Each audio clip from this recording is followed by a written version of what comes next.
Hi, Pariti. How are you? Great. How is it going in New York? Oh, great. It's suddenly gotten very cold. Yeah, that's what my cousin was telling me the other day. And they're like, now they just want to do a little vacation. So we're just waiting for a couple of more people to join. Okay, welcome to Coffee with MBA Beyond, coffee, wine, beers, wherever, whatever time of the day you're at. So let's do that. I would really appreciate if all of us go and because otherwise the three of us keep looking at each other and it feels like we're just having a conference and we're not really talking to the audience. So I'd really like if we could, wherever we are, we can go on camera, try to make this session as interactive as possible. You guys are the next global leaders of the world that are going to the top business schools. Why not show your faces already to the world?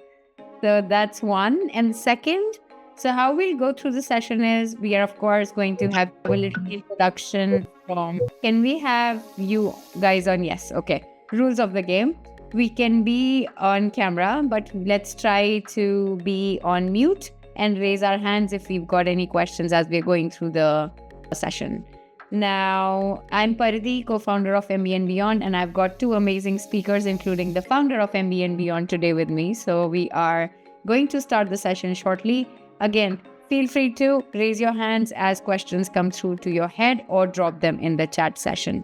Without much ado and wasting any time, I feel we should get started. We've got Shantanu and Radhika with us, and I'd love Radhika to go ahead and maybe introduce yourself first, and then maybe we'll move on to Shantanu, and thereon we start the session. Thanks, Pariti. Hi, everyone. I'm Radhika. To just give you a little bit about my background, it's basically been in product and AI. I moved to NYU Stern. I moved to New York 2 years ago to join NYU Stern and just graduated this spring. So happy to answer any sort of US MBA application process questions or even Stern-specific questions. And yeah, currently I'm working in VC and AI and excited to be hopping on this call and talking about my experience so far. Thank you so much, Radhika. Over to you, Shantanu. We want to hear a little bit of your input as well. Right. Hello. First of all, welcome everyone. I'm Shantanu. I am the founder of MBA Beyond. I've been helping applicants. It's been quite some time, and guys, I really look forward to your questions. And by the way, I'm in Goa. I think my shirt would tell that, right? So I just thought, I owe an explanation. So yeah, over to you. Yeah, Shantanu, do you want to check your Wi-Fi quickly? It's breaking up a little. So meanwhile, of course, I'd get onto the session and then I'll let you wiggle around and figure it out. All right. So since we are talking about R2, we are 2.5 months away to the deadlines for most of the schools that you might be targeting in the US. And yeah, of course, if you're targeting a bunch of schools in Europe and US, then except for INSEAD, for a lot of schools, round 2 is in January. So what we're thinking about right now, if you're starting your applications today, how many schools can we accomplish? What needs to be done? How can you stand out for round 2, whether you can apply for scholarships or not?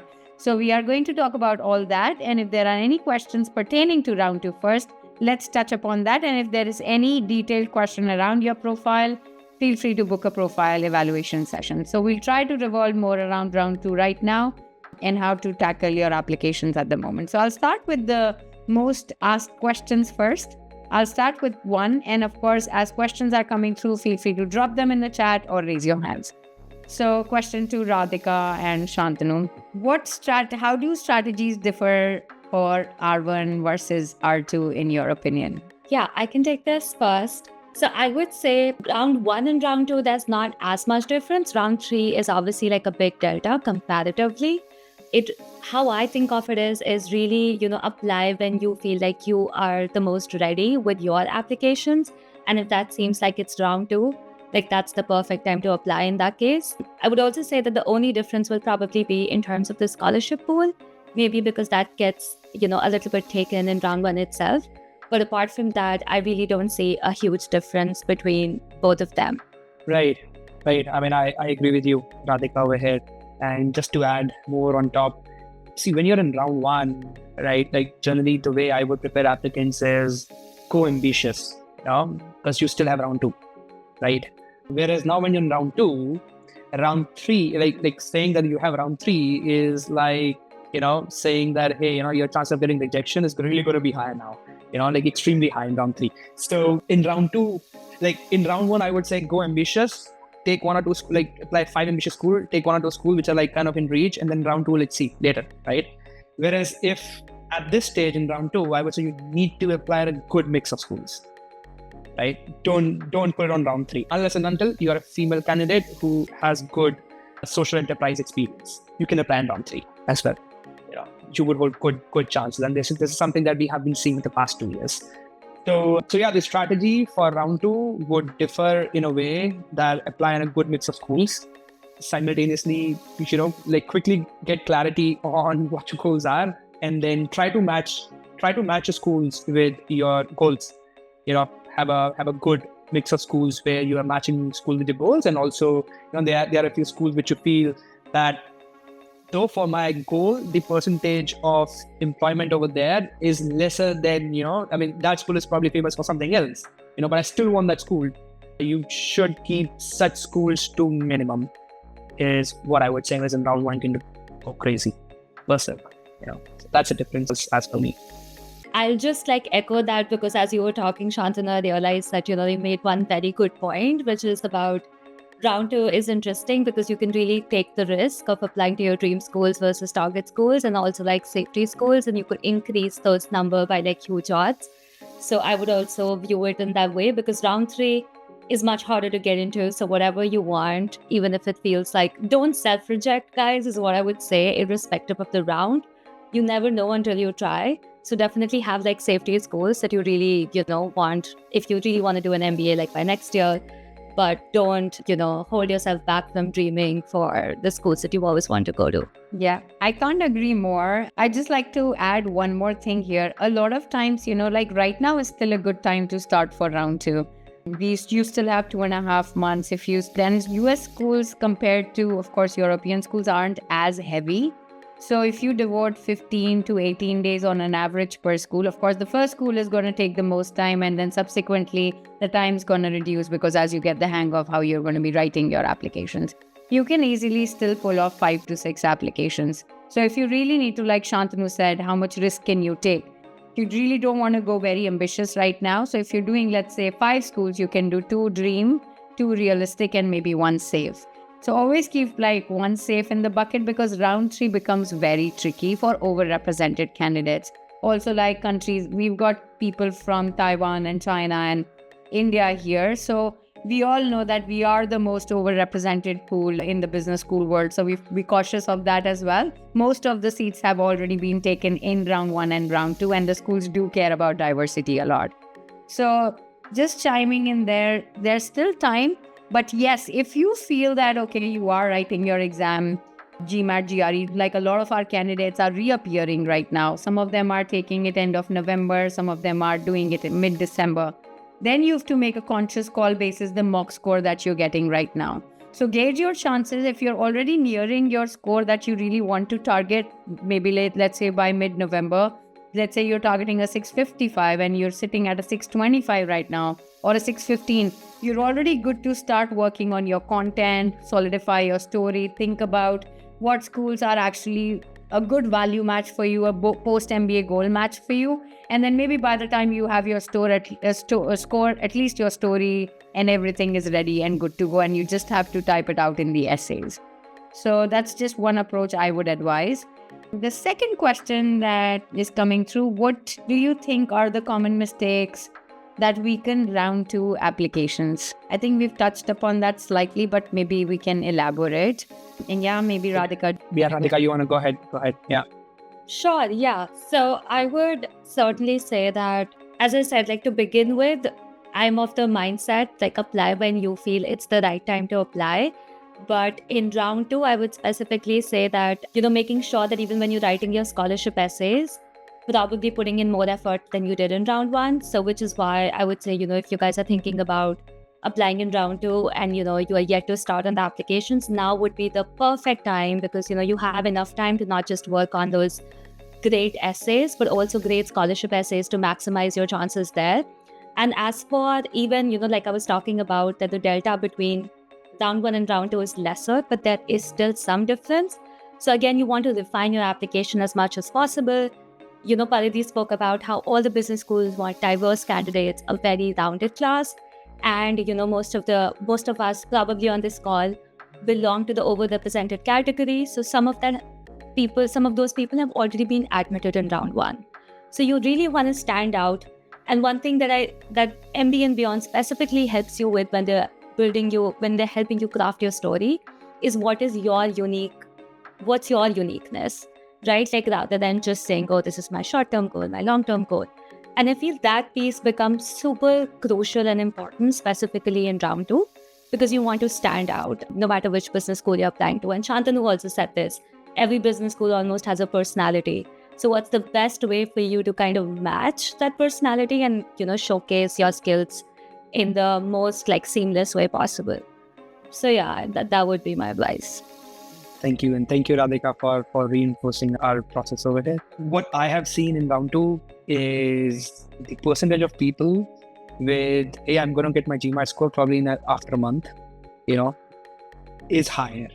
Where people feel that the deadline, let's say, is in January, so I'll take it by December, or somewhere around mid-December, and then they are prepping for the application. And I'm not saying that you shouldn't prep for your application while you're prepping for GMAT, GRE. All I'm trying to say is that the choice of school that you should prep for while you are prepping for GMAT, GRE, because it could happen that what you're thinking that you're scoring, that you're actually going to score, eventually you might end up scoring a little lesser. So what happens is, let's say if you're really working at a school which is in T5, you were thinking you're going to score a good 685, 695, but eventually ended up scoring 665, right? Now, what are you going to do?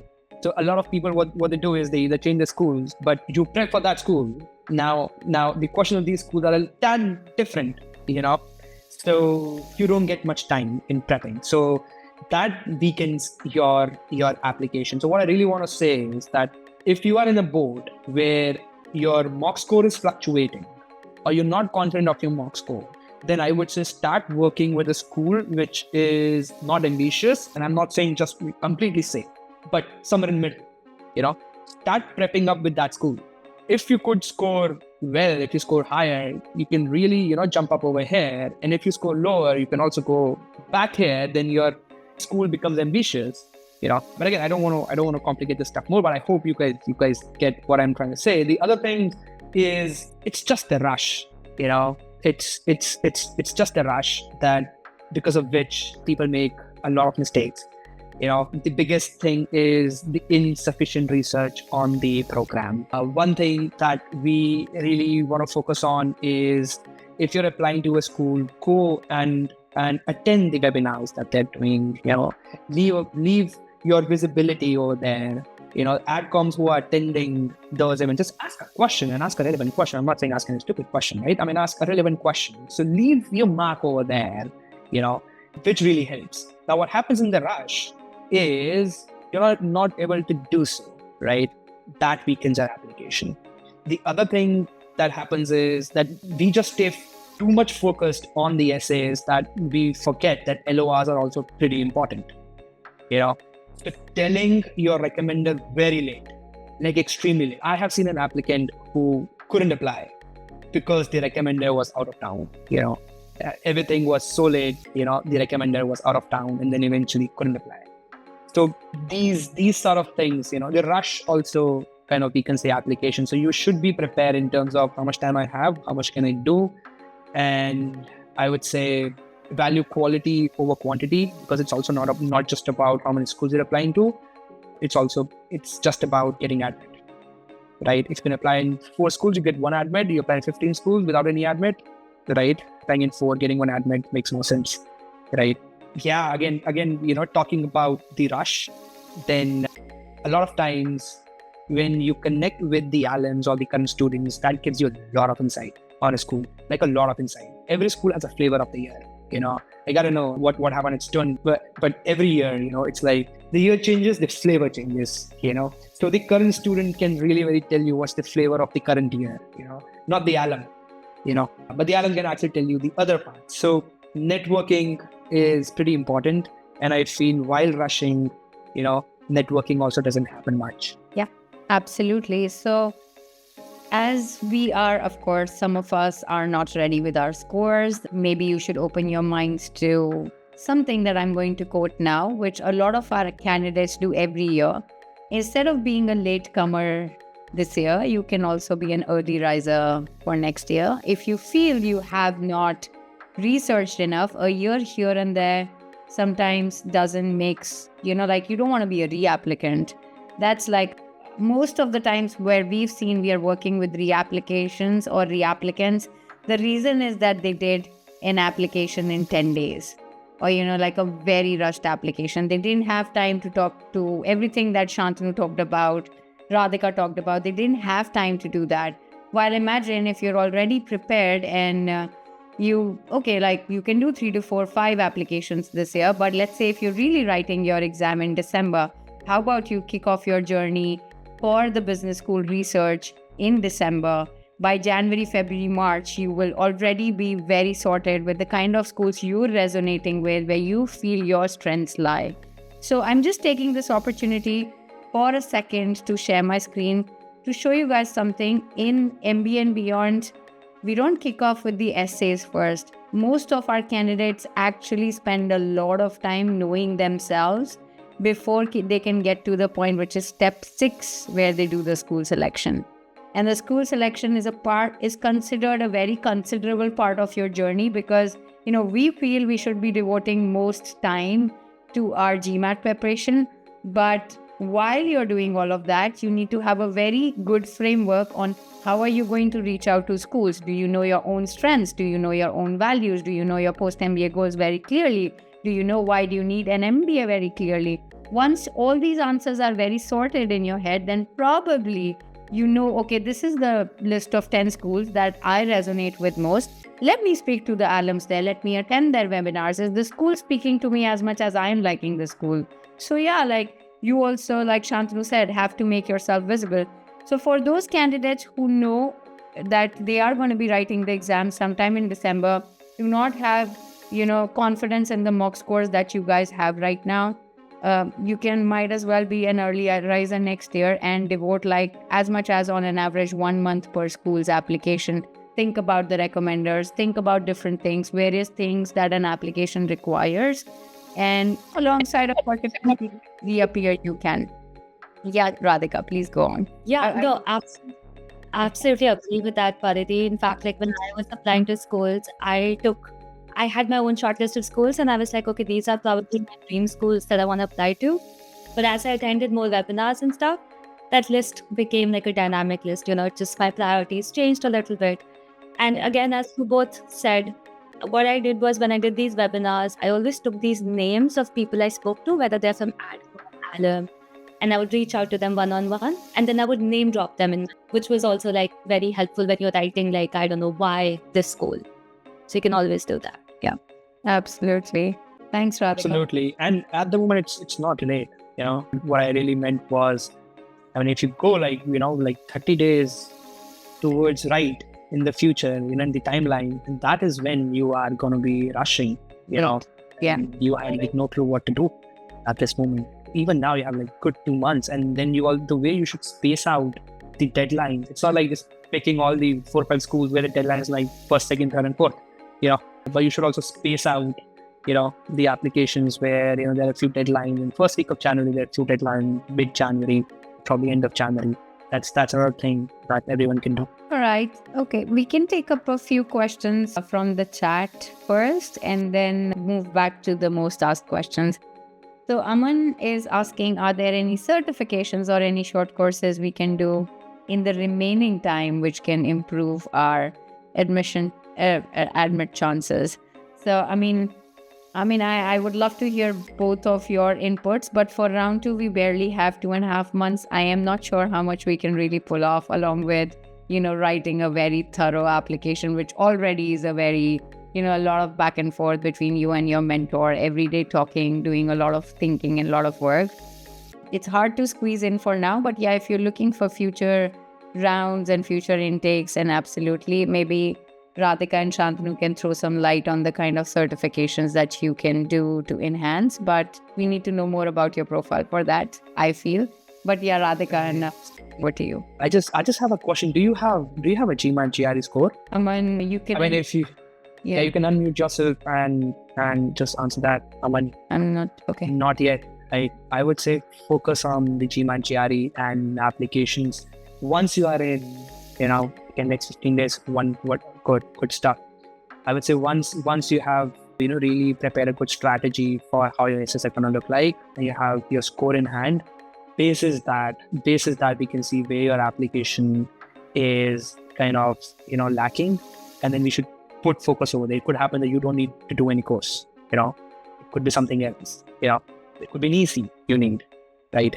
So that's my take. Yeah, Radhika, okay. Yeah, no, I would concur on the fact that obviously prioritize the right things first. These things come later. I did a course. I'll talk about that in a minute. But when did I do that? After I already had a GMAT score. I'd hired the consultant. I'd started working on my story. Some of it was done. I still had time at my hand. And you need to really evaluate this. If you have a full-time job, are you able to give that time? Are you able to do justice to your application? Even after having a consultant, there's a lot of work that comes from you, because we're not going to write the essays for you, right? We want this to be authentic. If you still feel like you have time, and in my particular profile, I come from a tech background. I've never studied finance. And so I just went on Coursera and did a course by Wharton online on finance accounting, just to showcase that, okay, I've been out of school for 5 years, but I'm capable of learning something new and getting a certificate. But mind you, I had the time for this, so I would definitely think about prioritizing things in the right order. Thank you, both of you. So the next question that's coming from Subrato, I would really like to take that one up before going back to our own questions. Part of the reason is, so we like to do this at least once or twice a year for round 1 and round 2. We are picking 3 candidates who got good clarity on their post-MBA goals, long-term, short-term. They can talk very, nicely about their achievements. And the third, they can talk about contribution to the community. So 3 things you have to remember now. We're going to send you an email after the session. Please send us your little whatever description write-up, however shabby you think it is. It does not have to be in the most beautiful shape. It does not have to use the most beautiful words. It does not have to definitely use jargons, but we need to know what you've done in your life and how your profile looks like. And we're picking 3 candidates to work with us with some scholarship and some aid. So we will take this question up, Subrato, now. The question is, can you please give any example what to mention in a short-term, long-term goal, and most important, as Radhika mentioned, long career goals? Any example will be helpful. So Radhika, maybe you can talk about your story and maybe how you made a pitch for yourself, and then maybe Shantanu can guide a little the candidates on how should they approach the question of short-term and long-term goals. Yeah, absolutely. So one thing I would say that the short-term goal should not be a huge pivot from what you're currently doing, given that you already have a couple of years of experience when you're going into MBA. How B schools evaluate this is, they almost think of a risk factor associated with the profile. So if they feel like you want to change industries and roles, whatever your dream job is let's say to be an investment banker, how can you achieve that with what you currently have, right? So if it's a very huge pivot and you can't achieve your dream job through that school, then that school failed you, which means that, there's lower chances of them giving you an admit or a chance to interview. So when you do think about short-term goals, that's the baseline that you should think from, just giving, before an example, want to give you the framework. And so in my case, I came from a product background. I work with startups and I work with an enterprise. And I said I still want to work in product, but for a tech company, a big tech company. So that's just like me not even changing the industries or the roles, but almost the size and the type of company that I wanted to work for. And my long term was also either be a chief product officer or something that I could think is achievable in the next few years is how I would think of it. And try to be ambitious. I even said, I would even love to start angel investing in a couple of years and things like that. So I added more nuance to it. But I guess, that would be my answer for this question. Good to hear that, though, Radhika. You're spot on target. So my answer here is a bit pretty similar to what Radhika just mentioned. So see guys, business school is a marketplace where companies come and buy, not buy, but get like 10 kgs of management consultants and then give me 3 kgs of product manager, give me 2 kgs of investment bankers, right? And here the profiles are nothing but the SKUs, that the marketplace has.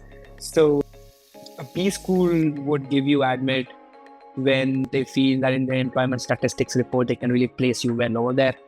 So you thought that B school is going to help you get the job, but no, they're already taking care, whether you're employable or not. So from that perspective, just what Radhika mentioned, your short-term goal, right? It needs to be connected with what you're doing currently, the experience that you've held, right? It shouldn't be like that you're baking banana bread and then you say, I want to go to Mars in short term. No, in future you probably can, like in future you can take a far-fetched approach, right? Linking story from here and there, but in short term you've got to convince them, because eventually your goals and the supporting evidences that you're going to submit, it's nothing but a plan that you are submitting to them, right? And if they really believe you're employable, that's when they're going to take you.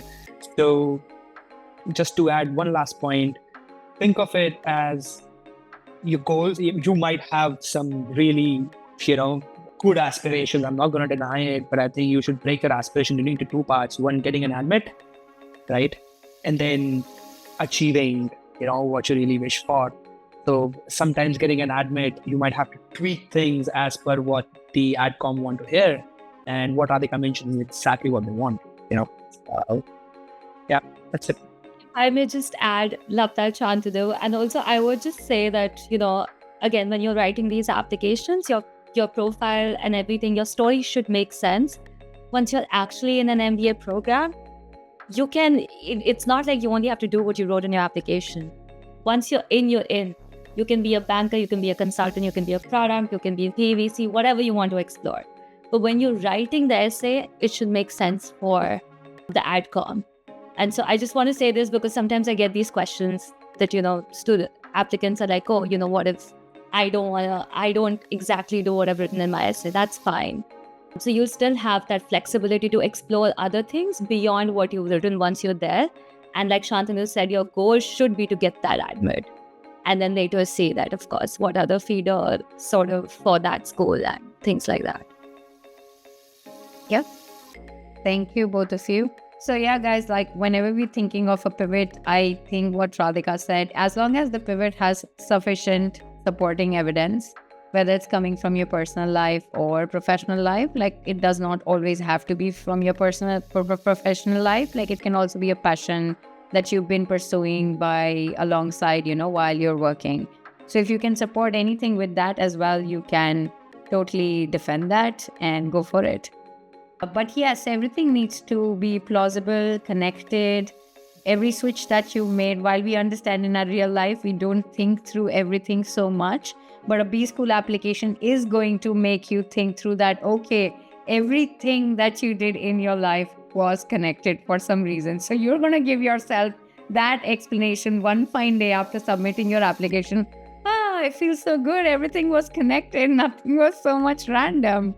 So I think that's what business schools want. They just want you to have a good reasoning for what you did, why you did, and what you want to do and why you want to do. All right. The next question from the most asked, and then we go back to the chats again.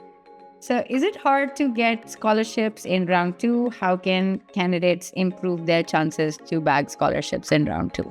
I think I already touched upon this kind of during the first few questions when we were talking about mistakes and other things, because I would genuinely say that in round 2, it's slightly harder than round 1 in terms of when you're, better writing other applications, including scholarship essays. It's the same. So you do want to stand out even more than you probably required in round 1. So that whole uniqueness really stands out, right? Like, why do you deserve a scholarship than the next guy? Like, how has everything that you've done in your life brought you to a point, like Parati was saying, everything should make sense in the past, and how this scholarship can really be sort of an accelerator for you to achieve your dreams. That story is super important.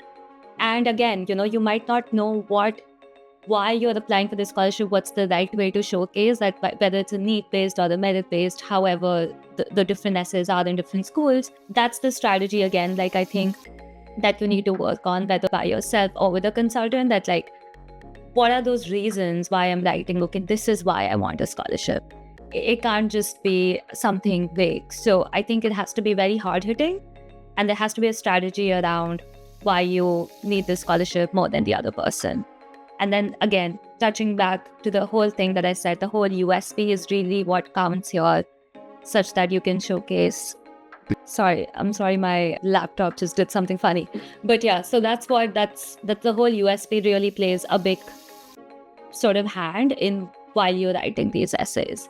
But then again, there's, as I said, not a lot of difference between round 1 and round 2. Please don't be stressed. There's ample of money left on the table that schools still want to give out. So just be excited about that. All right. Yes, it's slightly less. It's slightly lesser than what's there in one, but there is a lot of money on the table, and you can really get it. But yeah, there are actually few things that you should be careful of. Is you engage with the schools. Even if you're applying for scholarship, just engage with the school as much as possible, and generally people coming from, I would say, India, right? We are more pleading for the scholarship, than saying, hey, do you want to take this ride along me, or this scholarship is more of an investment, and let me show you how I'm going to bring an impact, right? And how, I'm going to make sure that this particular investment reaps benefit, and I extend this to other people. That's an angle which people need to take care of, irrespective of stock. So, yeah, please give me my 2 cents. All right. And just a quick thing on that. When you're thinking about your story, I mean, there are various scholarships. We've done a session on scholarships separately. There are various scholarships that you're going to go for. So make sure that your story resonates with the scholarship that you're going to ask for or tick for. And even if you do an extra essay for your scholarships, make sure that it is in line with what you've pitched in your essays or your recommendations are saying. Because let's say if somebody wants a need-based, scholarship, or somebody is going for, let's say, a women empowerment, scholarship, forte or something, you really need to showcase that you've empowered women across the globe in business and how you've been supporting the cause either at work or outside of work. So you need to have some examples to be talked about in your application as well. I am going to take up a question in the chat. So this is talking about his profile. Manas, again, I've dropped my email address there.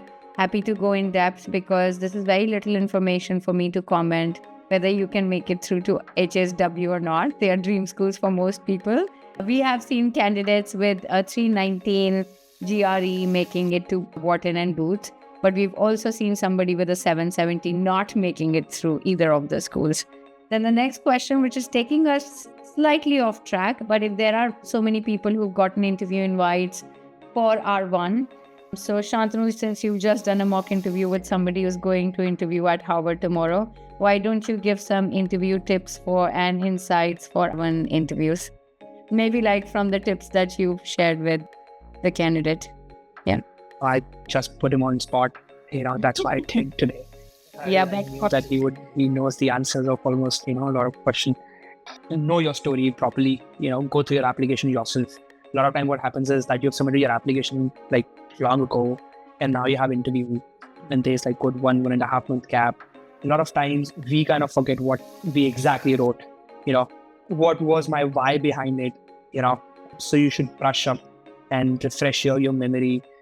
Apart from this, that there are certain questions that the interviewer is going to ask, right? Your goals, why MBA, why the school. So stay prepared, and just go prepared over there and try to, try to throw a bait. I don't know say it up front here, but just throw baits at them, let them pick up. So it's like you know a question, you know the answer to a question, and you want them to ask you questions from your prepared set of answers. So throw baits at them, You touch upon a particular thing, do not expand. You touch upon, move away. Then you tell them other thing. Just tell it. Hey, this is what I did. Boom, full stop. Move away. They're gonna pick one of the pace. That's how you drive your interview. I would say just drive the first 10 minutes of your interview. It just leaves a lot of. You score a lot of points, and then in between, it's just like cricket match. You just keep on defending, try to hit a 4 here and there, with a good answer. And then in the end, again, try to hit sixes, right? Go prepared. Prepare like good 6-8 anecdotes, which is apart from, the stories that you have shared with them, so that if any surprise question pops up, you're not just, you're thinking, or you're not like just going completely, blind over there and like, I don't know what to say. So at least you have set of 6-8 anecdotes. So you can ask them that I need 15-20 seconds to structure my thoughts, and then you can run through, those anecdotes in your head, right? So it really helps when you're on spot, and an interviewer would try their best, to put you on spot. Every good business school does that.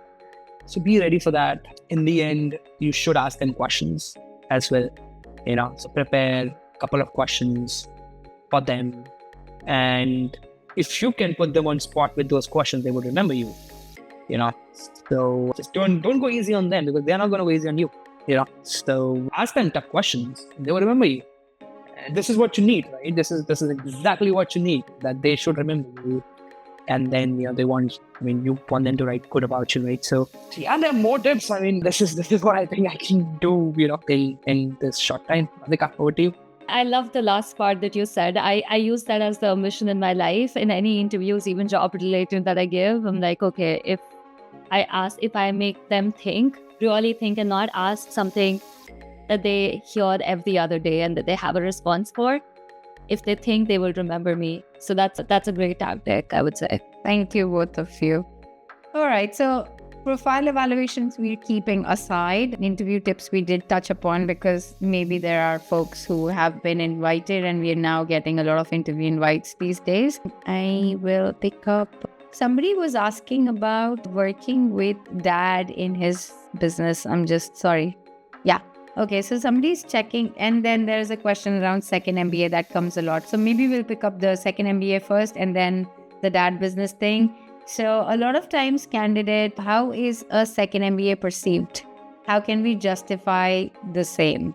So we work with a lot of people, especially from India, going for a second MBA all the time, because I know culturally we're like a lot of people go for their MBA right after college, undergrad. So yeah, Shantanu, Radhika, your tips on that. How do you think business schools see that? I know some schools don't entertain that, but while there are a lot of schools who are completely okay with that. So yeah, Shantanu. I've actually had a lot of applicants in the second MBA, but the first question that I ask is, what happened with the first one? What went wrong? So no, keeping the jokes aside, it's totally fine. It's totally fine. But you need a good answer. Now, instead of just preparing for the application and the essence that the school is going to ask, you need to extend your story beyond that, and you need to include why do you need a second MBA, right? And also what happened with the first one. Where you showcase that, yeah, I did get something, but now, I'm looking for this, which I'm not able to get, right? So you clearly need to establish the need to do an MBA, right? And then also in terms of, if you did something earlier, then probably was it in rush, or you're going to give an explanation, and you're going to make sure that this thing is not going to happen again, right? So yeah, there are a bunch of things that we need to take care of apart from this. But having said that, it is totally fine. There are a few schools who don't entertain, but there are very few, like handful of schools. Apart from them, all the schools, they would entertain second MBA if you can really put up a good answer to that. I think, yeah, as Shantanu also said, if you are doing a second MBA, first of all, it's about introspecting, like besides probably maybe your motivation is just to move to the US, let's say in this case, and that's why you want to do an MBA. But that should not be the answer when when they ask you this question. And so a lot of introspection here is required in terms of your goals. What did school number X didn't help you achieve, and how this school can help you? Maybe, the first MBA helped you break into the business field, into the kind of role you wanted, but not the kind of industry you wanted. And now you want to be able to do this for a bigger company, I don't know, in the US. And, you should probably have those kind of names when you're thinking about where you want to break into. Or maybe you've already broken into, and I don't know, you're working with a McKinsey in India and you're like, okay, no, but like I want to work in the US because the work in US involves, like a different team, different exposure to clients or whatever. So that story and getting into the depth of that story, not just remaining high level in terms of that I just want to, I don't know, go to the US, becomes crucial. And not in any way also being very negative about the first goal. So while saying that, okay, there's a gap, I was able to achieve something, but not like the whole thing, but avoiding like kind of negativity that I wanted to achieve this, but this school did not help me achieve this. And that's why I want to do an MBA again, because that might, the doubts will kind of arise, right? With the outcome, they'll be like, okay, what if this person is not even happy after doing our MBA? So the sentiment should be very like clear while you're trying to answer this question as well, I would say. Yeah, absolutely. The attitude and the tone, with which you're going to talk about it, that would definitely be looked with a lens by the outcome. I think one thing that's been repeating over and over again, the reason behind, so there are going to be 5 eyes behind everything that you're going to say. So anything that you're saying more than on the what, focus on the why. So I'm repeating the questions again that I'm going to send to you after this session. First question is what? Of course, what's your post-MBA goal, short-term and long-term? Second question is what's your biggest achievement and why? So do talk about the what, but maybe focus on the why a little more. And it can be either personal, professional, whatever. We want to hear you. And the third one is how have you contributed to the community? Share some examples. So it's just some evidences that we want to gather on you. 1, 2, 3, whatever you want to add. There's no word limit right now. Of course, there's word limit when you're sending it to B schools. That we'll figure out how to manage that. So we got a question from, I think Sorry, Pari, just to add over here, since we're talking about what, why. Yeah. So guys, the anecdotes that you put up in the essays, you say that this is what I've done. This is what I'm going to do. Actually, the story is not the what that you're putting. The story is always the why behind it. And why are you telling this and why are you telling that thing in the anecdote? If those whys are connected, that's the story. It's not the anecdotes. I would say it's not just the anecdotes that you're sharing. It's the why behind those anecdotes that is more impactful. And if that is coherent, that's when you have a story. Full stop. Right. Okay. Thanks, Shantanu. So we've got somebody, I don't know the name because it says Lenovo, but we'll still take that because I've spoken to 2 people who are coming from family business background since morning as well. So I feel like maybe this is also a segment that needs to be touched upon. So he says, if I'm currently working with my dad at his business, do you recommend I give this away in my applications? Are the adcoms usually biased? I did work for 2 years in the companies prior to this though. Yeah, so Shantanu, you just have to know how you're conveying this and what your post-MBA goals are. Long story short, it all has to make sense. Why did you switch? Why did you move? I think we've answered a lot of whys here. Why did you move here? How otherwise, like business schools don't have a bias for you working with a family business, you being a business owner, you being an entrepreneur, even if you're a failed entrepreneur or even if you're a failed family business owner for that matter. That's my take on that, but I want to hear Radhika and Shantanu on this as well. I would say failed entrepreneur is a great role to have on your resume. It teaches you so much, whether you succeed or even if you fail.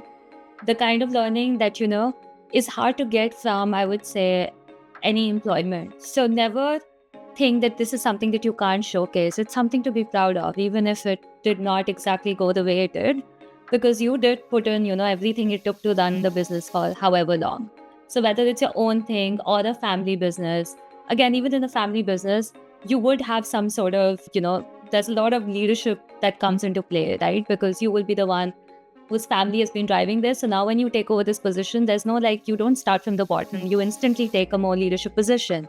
And so it's very important for you to not just talk about it, but highlight those leadership skills and how you're able to manage so many people. All of those you get very early on in your life. So that's something that you should absolutely leverage in your MBA application. Schools will love it. Right. Sorry, Bharati, can you repeat the question again? But I've worked in companies for 2 years, but now I'm working with my dad in his business. So do adcoms have a bias against it or for it or whatever? Like how do they see it? Should I give it away in my application? That's what his question was. No, never.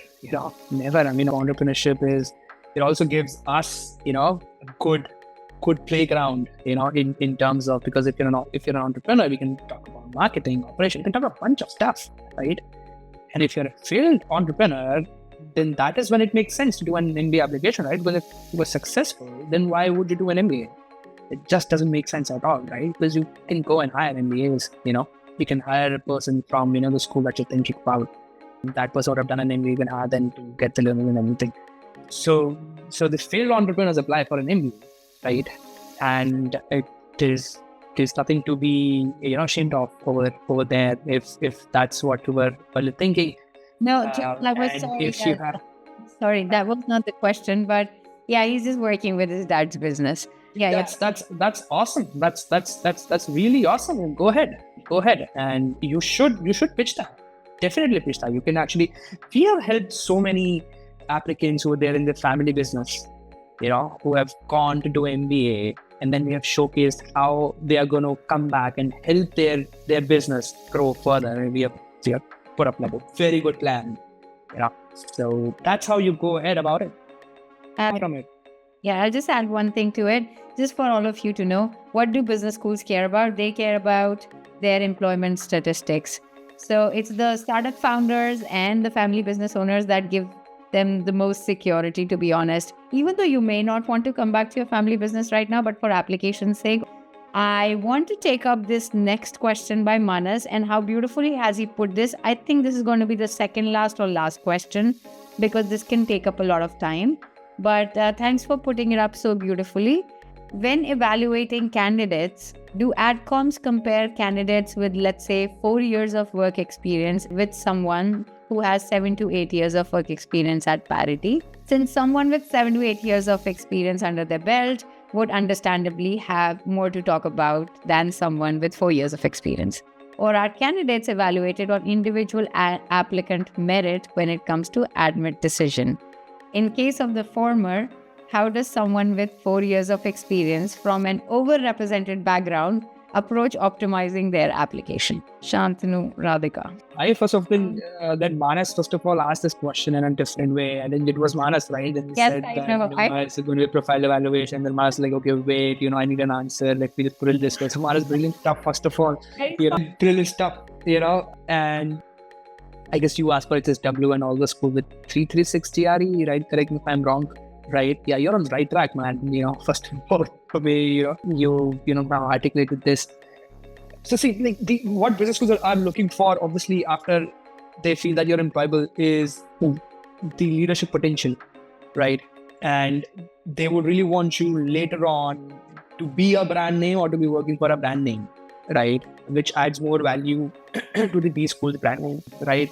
So now you have 4 or 5 years of experience, and if you think that they're going to compare you with someone with 7 8 years of experience, it generally doesn't happen that way. So the way it would happen is, like I said, that eventually US profile in that marketplace, right? So the school really need to see from the perspective that the school can't just fill in everyone in a particular industry. A school will not fill everyone, like the entire batch, with a particular nationality, right? So there are a bunch of tools they have, right? Eventually, if it's going to come down to that point where like everything is same, you have 4 years of experience, that person has 8 years of experience, still the application matters. Why do you need an MBA matters, right? So a straight answer is no. I mean, they can't do that, I mean, they're not here to say that this guy has 4 years, this guy has 8 years, so I'm going to take 8 years in because this guy has more experience. No, sometimes on the other hand, it's the more work experience is seen as that we might not be able to mold this person properly, whereas someone who's younger, can really learn more and can mold in a lot of different ways, right? So it just depends on, the pool that you are in and the sort of admits they are already given, what sort of admits they're still looking to give. And from that perspective, if you fall in, it doesn't matter how many 10 years, 2 years, 5 years, 6 years experienced people apply. It just does not matter at all. This is one side. Like Radhika, I don't know if you want to talk about this side, you want to talk about the other side, but go ahead, feel free to express yourself. Yeah. Yeah, so I would just take a step back and I would say, like, first of all, this is only work experience is only a quarter of your application if you think about also the LOR, the GMAT, as well as the essays that you write. And within that quarter, it's not the number of years that they look at unless it's something like 1 year or something like 12 years. So as long as you're not like, on either ends, then 4 years and 7 years, none of them raise any kind of flags, I would say. Now, how adcoms probably evaluate this is what you've done in those 4 years and what you've done in those 7 years, rather than comparing them against each other. That like, okay, somebody like you said, with 7 years of experience probably has like more knowledge and more things to say than somebody with 4. We don't know that. We also don't know what their short-term and long-term goals are. So I don't think that they're comparable in that sense. You should just think that in the time that you have done, let's say in this case, like 4 years of work experience, what's the best way to showcase that, you had the one dream, and since the day that you started working or, even joined undergrad, you had the same vision, and how to make your story make sense. And similarly, in the 7 years of work experience, they also need to make their story make sense. Maybe they've had more pivots, so they'll have to work on different things. And in both cases, there are different pros and cons depending on very unique applications. But on a bigger sort of level, I wouldn't view any of these as like a better over the other. It really depends on the nuances and the kind of experiences you've had. Yeah. And so if we were to compare experiences with the number of years only, I don't think adcoms compare your experience with somebody else's with the number of years just in general, because we see like candidates with 11 years of experience and even with 3.5, 4 years of experience getting in, they are comparing your experience against yourself. Like, why are you going for an MBA right now? And why now is the right time for you to go there?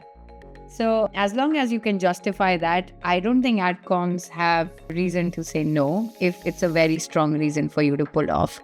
I just want to take one last quick answer here, and after that we wrap up, guys, because I've spoken to Kishle and I understand that he has a 2-year gap year in his profile just because he was preparing for UPSC. While he's a brilliant candidate, great score, everything amazing. And there are a lot of candidates who have gap years in their profile.